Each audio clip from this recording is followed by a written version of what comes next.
Bien, buenas tardes a todos. El día de hoy les traemos unas conclusiones, un análisis detallado acerca de un informe emitido por el Alto Comisionado de las Naciones Unidas para los Derechos Humanos en torno a las situaciones de vulneraciones y abusos por parte del Estado hacia los manifestantes en Venezuela en el año 2017. Trataremos de abarcar todos los temas, entonces pasaremos o tocaremos superficialmente algunos de estas láminas. De todas formas, estará al acceso del que lo necesite y cualquier pregunta estamos a la orden. Nosotros tomamos el informe y lo dividimos, lo segmentamos en 6 puntos que nos parecían relevantes. Veremos primero una breve introducción para contextualizar la situación y entender cuáles fueron esos abusos y que en efecto se dieron esos abusos por parte del Estado. Luego las obligaciones que debiese o tuvo que haber tenido el Estado junto con las responsabilidades frente al derecho humano de la manifestación y protesta pacífica, que detallamos bien en nuestro resumen. Luego hablaremos dónde está consagrado ese derecho, en qué instrumentos internacionales. Y por último hablaremos de la situación del gobierno y las medidas cautelares, en un caso muy importante a la luz de la materia de derechos humanos, como bien decía, como fue el de Leopoldo López, líder de oposición. Entonces, de todas las situaciones que se dan en el informe, nosotros podemos resumir, podemos tomar 3 de ellas que engloban la mayoría. En primer lugar, el uso excesivo de fuerza, porque si bien se entiende que en las manifestaciones tiene que haber uso de fuerza por parte del Estado, este uso de fuerza tiene que estar destinado a garantizar la protección de los civiles. En Venezuela ha sido todo el caso contrario, comprobado por el informe. La Policía Nacional Bolivariana y la GNB, la Guardia Nacional Bolivariana, actuaron desmedidamente sin un uso progresivo de fuerza en contra de los manifestantes. Este uso desmedido de fuerza dio como resultado una serie de decesos que no tuvieron que haberse dado en el contexto de una manifestación pacífica, que fueron un total, investigados por la Fiscalía General de aquel momento, Luis Ortega Díaz, de 124 muertes imputables a estas fuerzas o aparatos del Estado. Entonces, principalmente la GNB, que tuvo bajo su poder 46 de estos fallecimientos. Podemos ver en el cuadro abajo que 27 de ellos fueron hechos a través de armas de fuego. Ya por ahí nos dice que la finalidad de estos aparatos del Estado y por tanto del gobierno no fue proteger a los manifestantes, sino todo lo contrario. Si no, no se explicaría el uso de armas de fuego. Eh, Luego tenemos detenciones arbitrarias que se dieron en el marco de las protestas, según ONGs, organizaciones no gubernamentales, 5.051 personas, 5.051 personas fueron detenidas arbitrariamente entre abril y julio de 2017, es decir, un lapso de tiempo ínfimo. Pero además de que fue un lapso de tiempo ínfimo, 5.410 de esas 5.051 personas fueron niños, fueron menores de edad. Entonces, aquí ya entramos directo en la gravedad, en lo delicado que fue la actuación del Estado y el agravio que causó a los derechos humanos. Eh, Ahora hablando un poco acerca, evidentemente estas manifestaciones y detenciones no tuvieron ningún tipo de debido proceso, fueron completamente inconstitucionales, como bien se prueba en el informe. Ahora hablemos un poco de la contextualización, muy brevemente. Todo inicia cuando, esto fue un error de tipeo, no dice corte, debería decir Tribunal Supremo de Justicia, anula las decisiones de la legítimamente constituida Asamblea Nacional. Todo esto acrecenta cuando la fiscal general Luis Ortega Díaz cataloga estas actuaciones del Tribunal Supremo de Justicia como inconstitucionales, es decir, que rompen el orden constitucional en Venezuela. Esto lleva consigo o ocasiona que la Mesa de Unidad Democrática, partido de oposición, convoque a unas manifestaciones, que, bueno, fueron una serie de manifestaciones a lo largo de esos meses, y las primeras detenciones que tenemos registro, de los datos más importantes de esta línea de tiempo que puede acceder después, fueron que el 4 de abril 16 personas fueron detenidas. Y el 6 de abril se dio la primera muerte de un manifestante, Jairo Ortiz, de apenas 19 años de edad. Luego tenemos que todo esto, o la fuerza, o el uso de fuerza por parte del Estado se acrecentó con el Plan Zamora, que fue una especie de respuesta a la supuesta o los supuestos ataques de la oposición y los Estados Unidos que pretendían lograr a través de las manifestaciones pacíficas, o al menos esto quiso hacer creer el gobierno.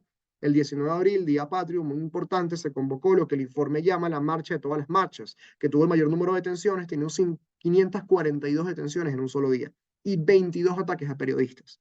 Al día siguiente, el 20 de abril, se dio el número mayor de víctimas eh, fallecidos a manos de los aparatos del Estado, que fue de 4 muertos en protestas, más 9 muertos durante los saqueos provocados. Todo se acrecenta cuando convoca el presidente Nicolás Maduro a una asamblea nacional constituyente que da consigo la segunda fase del Plan Zamora, una segunda fase de marchas con mucha más represión, eh, donde el Tribunal Supremo de Justicia busca destituir a la fiscal general Luis Ortega Díaz, volviendo a romper con el hilo constitucional, y conceden, como veremos más adelante, arresto domiciliario al líder de opositor Leopoldo López. Y aquí ya podemos entrar a entender que en efecto hubo violaciones, que en efecto se perpetraron los derechos humanos de los civiles y de los manifestantes, y ahora podemos entender o podemos tratar cuáles tuvieron que haber sido las obligaciones por parte del Estado respecto a ese derecho humano y por qué se incumplieron. Hola, buenas tardes. Mi nombre es Fernando Figueredo. Yo soy parte del equipo de trabajo Maca Quintana, María Carlota Quintana y Andrés Tudia. Y yo voy a hablar sobre dos puntos muy importantes. El primero, sobre las responsabilidades. Y segundo, fuentes o otros instrumentos internacionales que van acorde al tema. Primero, quiero hablar sobre el libro La obligación de respetar y garantizar los derechos humanos a la luz de la jurisprudencia de la Corte Interamericana. La responsabilidad del Estado consiste en cumplir directamente con la norma establecida, ya sea absteniéndose de actuar o de una prestación. Las responsabilidades del Estado son las garantías de pleno goce y el ejercicio de los derechos. Esto se ve violado en el uso excesivo de la fuerza contra manifestantes pacíficos y las detenciones arbitrarias y restricciones indebidas a la libertad de expresión, cosa como mi compañero mencionó, fue algo muy relevante y algo que sucedió en el apogeo político en el año 2017. En esta imagen pueden observar 5 puntos muy importantes que habla sobre el supuesto deber del Estado. La garantía del pleno goce y ejercicio de los derechos. El Estado tiene la obligación fundamental de garantizar que todas las personas en su territorio o jurisdicción pueden disfrutar plenamente de sus derechos humanos sin discriminación alguna, cosa que después vamos a hablar sobre el derecho a la libre expresión y el derecho de la libre asociación, cosa que posteriormente voy a comunicar. Deber de proteger a las personas frente a las amenazas, cosa que fue totalmente lo contrario. En este caso, el Estado fue la amenaza hacia estos estudiantes. El Estado tiene el deber de proteger a las personas frente a cualquier amenaza que provenga de agentes privados o públicos. Tercero, adopción de medidas de prevención general. El Estado tiene la obligación de adoptar medidas de prevención general frente a casos de violación grave de derechos humanos. En este caso, el Estado fue el encargado de violar estos derechos humanos. Cuarto, responsabilidad en reparar a las víctimas. El Estado tiene la responsabilidad de reparar a las víctimas de los derechos humanos. Como mencionamos antes, el Estado, aparte de detener indebidamente a más de 1000 personas, realizó homicidios, que esa es la palabra calificada del acto que ellos realizaron, y no se hicieron responsables de ninguna de estas irrupciones a nuestros derechos fundamentales. Y cooperación con algunos órganos internacionales, que el Estado tiene la obligación de cooperar con órganos internacionales de derechos humanos, cosa que evidentemente no fue el caso. Ahorita yo quiero mencionar los instrumentos internacionales. El primero es sobre el derecho a la libertad de expresión, el cual es el derecho a la libertad de expresión es crucial, es de crucial trascendencia, ya que encuentra su sustento en diversidad de instrumentos internacionales. El derecho de libertad de expresión es que cuando una persona realiza con un proceso debido y correcto una libertad, realiza debidamente y correctamente la libertad de su expresión sin perjudicar o atacar a otra persona, este derecho debe ser respetado y cumplido, cosa que, como podemos ver, cuando los manifestantes, estudiantes, realizaron en acto de protesta pacífica, cosa que está ratificada en la Constitución, ellos fueron igualmente atacados y fueron denominados como terrorismo. El artículo 19 de la Declaración Universal de Derechos Humanos de 1948 estipula que todo individuo tiene derecho a libertad de opinión y expresión, sin que esta opinión y expresión perjudique la de otro de una manera negativa. Pueden tener una opinión distinta, pero que no se busque atacar, no se busque por medios de agresión perjudicar la opinión del otro. El artículo 13 de la Declaración Americana de los Derechos y Deberes del Hombre menciona que toda persona tiene derecho a participar en la vida cultural de la comunidad, derecho a la protección de los intereses morales y materiales que le corresponden. El artículo 13 de la Convención Americana de los Derechos Humanos del año 1969 menciona que toda persona tiene derecho a la libertad de pensamiento y expresión. El artículo 19 del Pacto Internacional de Derechos Civiles y Políticos del año 66, 1966, menciona lo que hemos mencionado ya varias veces. Toda persona tiene derecho a la libertad de expresión. Como mencionó mi compañero y como he mencionado yo también, esta libertad de expresión fue altamente perjudicada, fue altamente perseguida y fue altamente atacada por el Estado. Ahora, un segundo punto muy importante, un punto que no se le da la importancia que puede tener el primero, pero para mí es igual de importante, que es el de la libre asociación, que tenemos el derecho de poder libremente formar asociaciones o grupos para expresar, promover una idea colectiva. El artículo 20 de Derechos Humanos de 1948 habla sobre toda persona tiene derecho a reunirse pacíficamente con otras personas. Este derecho no puede ser restringido. El artículo 16 de la Declaración Americana de los Derechos Humanos, Deberes del Hombre, habla sobre la obligación del Estado de garantizar el derecho a la seguridad social, una seguridad social para estas personas que realizan la libre asociación, cosa que no fue el caso. Más bien el Estado persiguió a estas personas que hacían la libre asociación. Por ejemplo, si un grupo de estudiantes tenía una asociación, un colegio, el Estado busca irrumpir, atacar y destruir esta asociación. Y los últimos dos, artículo 15, Convención Americana sobre Derechos Humanos del año 69, habla sobre toda persona tiene derecho a reunirse pacíficamente sin permiso previo. Y el artículo 21 del Pacto Internacional de Derechos Civiles y Políticos se garantiza a las personas el derecho a reuniones pacíficas. No se podrá cortar el ejercicio de este derecho. Como mencioné antes, ninguno de estos artículos fueron respetados por el Estado. Más bien fue totalmente lo contrario. Ahorita mis compañeros te vas a ir hablando sobre este tema tan importante que nosotros como estudiantes deberíamos saber abarcar y sobre todo cuidar para que en un futuro poder defendernos de cuando el Estado intente atacar sobre nuestros derechos fundamentales. Muchísimas gracias por su atención.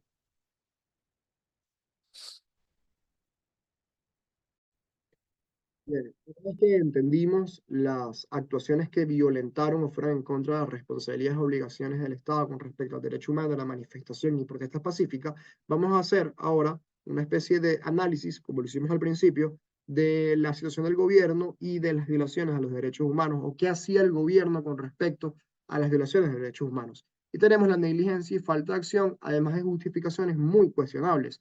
Y es que las autoridades venezolanas no solamente trataban como supuestos los hechos violatorios de derechos humanos, sino que directamente los negaban, los ocultaban de la comunidad internacional y hacían caso omiso a estas acusaciones. Entonces, faltaba este elemento protector, este elemento garante del Estado al ocultar hechos de violación de derechos humanos. Además, las condenas por estas violaciones eran insuficientes. Realmente no existían condenas por parte del Estado a las violaciones de derechos humanos por parte de los aparatos del Estado. Se promueve un discurso estigmatizante en contra de la oposición y los manifestantes. Se los llamaba de terroristas y de guarimberos a los propios civiles venezolanos. El gobierno además argumentaba como bien explicamos al principio, la ilegítima e inconstitucional participación de la GNB, de la Guardia Nacional en las manifestaciones, bajo la débil e inválida premisa de que se trataba de eventos multitudinarios que superaban la capacidad de la policía. Entonces, bajo este triste argumento, el gobierno venezolano justificaba la actuación inconstitucional y además justificaba el ataque de la Guardia Nacional, de un cuerpo militar venezolano en contra de los venezolanos. Es decir, un sentido y una gravedad increíble en este tema. Se violentaba el debido proceso con las detenciones, inclusive con las muertes, y esto nos llevó a un plano de represión y control, donde el gobierno utilizaba su poder político, y esto ya es literalmente una conclusión de las actuaciones que vimos, para reprimir a los manifestantes con medidas severas y arbitrarias. Y tenemos un ejemplo que quisiéramos tocar, que es el decreto número 2992 del 27 de julio, que en pocas palabras prohibió las manifestaciones públicas durante el periodo electoral, el periodo electoral del 28 de julio al 1 de agosto, bajo la falsa justificación de mantener la paz durante el proceso de votación. Es decir, vamos a reprimir un derecho humano tan fundamental como es el derecho a la manifestación para, en pocas palabras, tratar de salvaguardar un periodo electoral, que además a propósito se sobreextendió el tiempo, y de esta forma reprimir el derecho humano bajo un falso supuesto de protección y garante de derechos humanos. Las medidas cautelares, según la Comisión Interamericana de Derechos Humanos, es un mecanismo mediante el cual ésta solicita a un Estado que proteja a una o más personas que están en una situación grave y urgente de sufrir un daño irreparable. Son decisiones judiciales temporales y son esenciales para proteger los derechos o prevenir daños mediante se resuelve un conflicto. Esto impide la agravación de una situación durante el proceso judicial, ya que su objetivo es prevenir que las partes sufran perjuicios que podrán hacer ineficaces una decisión judicial favorable. Por otro lado, las medidas provisionales, según la Corte Interamericana de Derechos Humanos, son medidas en casos de extrema gravedad y urgencia y cuando se hace necesario evitar daños irreparables a las personas. En muchas ocasiones, estas medidas provisionales pueden salvar la vida de una o de varias personas a la cual se le están amenazando las garantías de sus derechos humanos. Estas son emitidas por órganos judiciales o cuasi judiciales internacionales. Estas medidas se adoptan mientras se espera una decisión final sobre el fondo del asunto. Tienen una dimensión más internacional y buscan proteger los derechos humanos en contextos donde los mismos mecanismos internos son insuficientes para el caso en específico.